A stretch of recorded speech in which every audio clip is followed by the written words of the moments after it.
threat like we haven't seen in years. My home is basically ashes at this point. Dozens of homes charred and still hundreds more in the path of this firestorm. Tonight, we bring you the latest on the firefight and examine the criticisms of the response effort.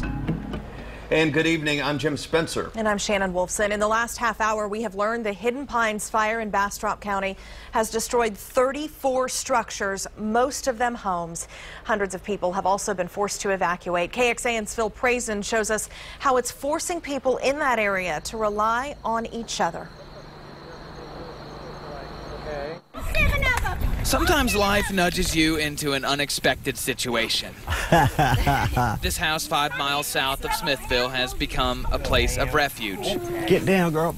4 years ago, John McGinley's house burned down. He found an open room at Kathy Meeks. We were here for 8 months, and she and her daughter Kelsey became family. On Wednesday, he had to run from the flames again. You prepare for the unexpected and hope for the best.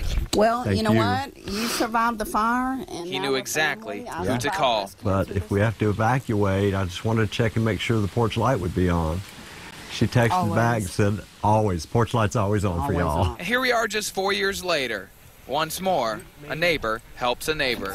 What the foundation of life, helping people, being with people. I step back and think, these girls are angels, is what I step back and think. We're very lucky to have them in our lives and very grateful for that. John and his partner are safe tonight at Kathy's. Their house for now still stands. Their neighbors not as lucky. At least one more family will stay at Kathy's. Their house was destroyed. It's a story that's playing out many times here in Smithville. Jim, Shannon, back to you. Thank you, Phil. We are learning some good news tonight about the firefight. It's now 25% contained. That's much better than the 10% last night. That's right, and the Texas A&M Forest Service has called in a DC-10 air tanker now. It can drop 12,000 gallons of fire retardant at one time. We've also learned a few more details about the evacuations. This is a map of all of the streets where people have been forced to leave their homes. Officials say some evacuees will be cleared to return to Keller and Kyle roads. That could be coming very soon. And KXAN's Chris Sadeghi is live at the Smithville Rec Center with more on this. Chris?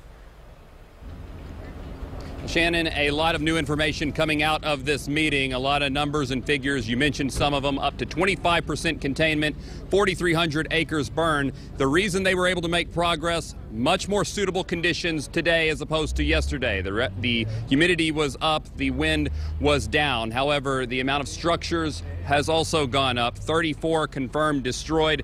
Most of those homes, some of them are sheds, garages, things of that nature. Now, the evacuations you mentioned, we're also learning some people might be permitted to return home tonight. There was a flyer handed out to everybody in attendance. I would estimate 6-7 dozen people that had the addresses of those destroyed structures. When they got them, we were able to see some people had tears in their eyes. Also, the efforts of FEMA have been enlisted due to the disaster declaration from Governor Greg Abbott. There was a question and answer session after all the information was talked about today, and that was one of the questions about assistance, not only from FEMA, but also the resources coming from across the country. You mentioned the DC-10. We heard bulldozers are coming from Florida and Georgia to create fire lines.